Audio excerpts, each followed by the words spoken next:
श्री राधे राधे। हरे कृष्णा। हम सब साधक श्री महावाणी में ब्याहुला उत्सव श्रवण कर रहे हैं। दो लालना ब्याह लड़ाओरी, प्यास भी वही और पानी अभी गतांग से आगे। ये निकुंज रस पान करने के लिए है, इसे पीना है। इसे आप पियोगे तो आपको प्यास और लगेगी। है ना आश्चर्य कि इससे प्यास बढ़ेगी तो बुझेगी कैसे? इसी से यही प्यास को बढ़ाएगी और यही प्यास को बुझाएगी। ये निकुंज रस आनंद का सिंधु अपने में लिए हुए है। अगाध रस भरा है इसमें। सखियाँ इसी रस का पान करती रहती है। प्रिया प्रियतम भी इसी रस का पान करते हैं और समस्त निकुंजवासी भी। यहाँ केवल रस है, यहाँ केवल प्रेम सिंधु लहराता है और यहाँ इसी का राज्य है। हमारे रसिकों ने कहा है, प्रेम के खिलौना दो खेलते हैं प्रेम खेल। ये दोनों प्रेम के खिलौना है और प्रेम का ही खेल खेलते हैं। उस प्रेम खेल में जो जो आवश्यक वस्तुएं लाई जाती है वो वस्तु भी प्रेम है और लेकर आने वाली ये जो सखियाँ है वो पूर्ण रूप से प्रेम ही प्रकट है। प्रेम ही सखियों का आकार धारण करके यहाँ सेवा में लगा है।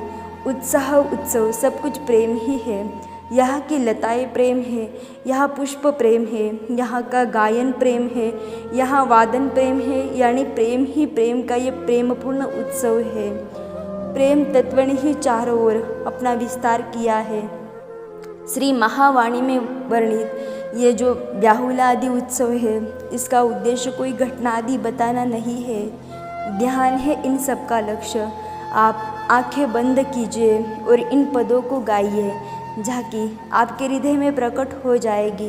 और जब रस से भरे ये युगलवर हमारे हृदय में प्रकट हो गए और वो भी दूल्हा दुल्हन के रूप में, तो क्या आपको कुछ और करना शेष रह जाएगा? नहीं, यही है रस ही रस का विलास और यही रसिकों की उच्च स्थिति है। कीजिए ध्यान, ब्याहुला उत्सव का ध्यान।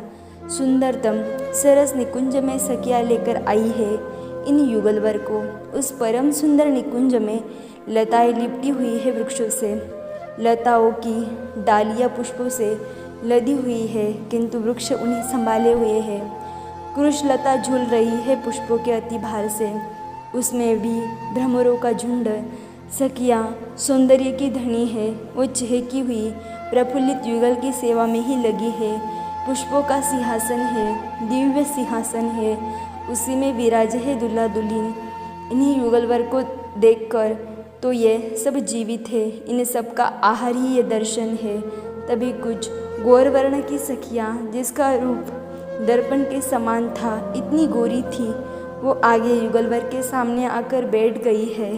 हरिप्रिया सहचरी ने इनके बैठने की व्यवस्था बनाई थी। इन्होंने मृदंग मंगवाया। हरिप्रिया अपनी सखियों से मृदंग मंगवाती है और इन्हें देती है। बस फिर क्या था, अद्भुत मृदंग बज उठता है और ये गोरी सखियाँ सब विवाह के गीत गाने लग जाती है। गाते गाते सब उन्मत्त हो गई है। कुछ सखियाँ तो उठ गई और अपने युगलवर को नृत्य दिखाने लगी। मुस्कुराते हुए युगलवर बड़े ही प्रसन्न लग रहे हैं। अष्ट सखियों में एक सखी है इंदुलेखा, जो इन्हें बड़ा आनंद आया, ये झूमने लगी है। सारी सखियाँ अब इन इंदुलेखा को देख रही है। ये अमित गुणों की खान है, इसलिए प्रिया प्रियतम इससे प्रेम करते हैं। प्रेम तो प्रिया प्रियतम सबको करते हैं, क्योंकि प्रेम के सिवा यहाँ और कुछ है ही नहीं। किंतु इंदुलेखा जो उत्सव आदि की बड़ी उपासिका है और उत्सव में भी ब्याहुला उत्सव, ये तो इनका प्रिय उत्सव है। ये झूम रही है, इनकी मत्तता देखते ही बनती है। तभी प्रियाजू ने अपने पीछे देखा तो इंदुलेखा भाव में डूब गई है और उनके अंग अंग में थिरकन हो रही है। ये देखकर प्रियाजू मुस्कुराते हुए संकेत करती है कि आगे आकर आप नृत्य दिखाइए। बड़ा संकोच होता है इन्हें, किंतु इनकी जो सखियाँ है रसिकों, प्रत्येक सखियों की अपनी 8-8 सखियाँ है, जिन्हें मंजरी भी कहते हैं।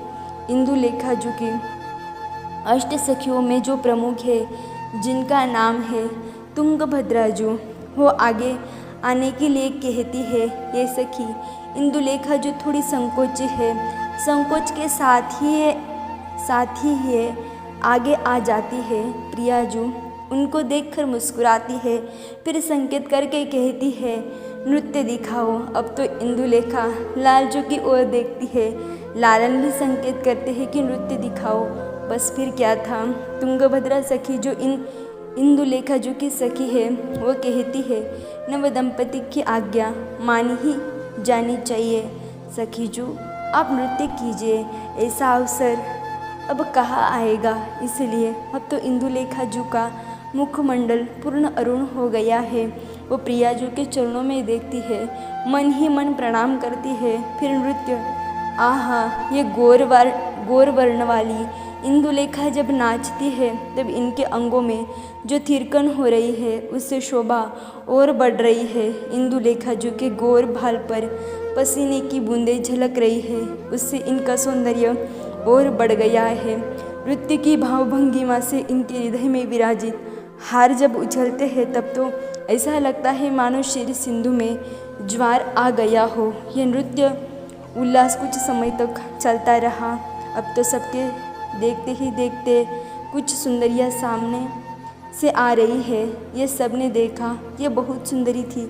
हरिप्रिया सखी ने बताया, चित्रलेखा, चित्रांगी, सुसंगा, मोहनी, मोदनी, मेनकारी, सुंदरी, सोहनी, शोभना, रागरंगी, रसिक, रसीली, रसावली आदि आदि। ये सब सखियाँ दूल्हा दुल्हन के पीछे जाकर खड़ी हो गई है।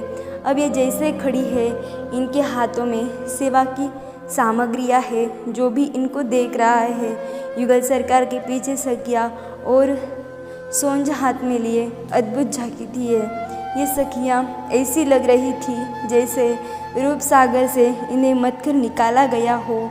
इस झांकी का दर्शन करते हुए ये सखी इंदुलेखा जू और उन्मत्त होकर नृत्य करने लगी थी। धीरे धीरे सखियाँ चकोरी बन गई, इनकी आंखें चकोरी बन गई और युगल चंद्र। ये सब सखियाँ सरस निकुंज में विराजे इन रसिक दंपति को देखकर देह सुध भूल गई है। चारों ओर रस ही रस का विस्तार है और युगल दंपति की शोभा तो इतनी बढ़ गई है कि करोड़ों कामदेव भी इनके आगे तुच्छ है।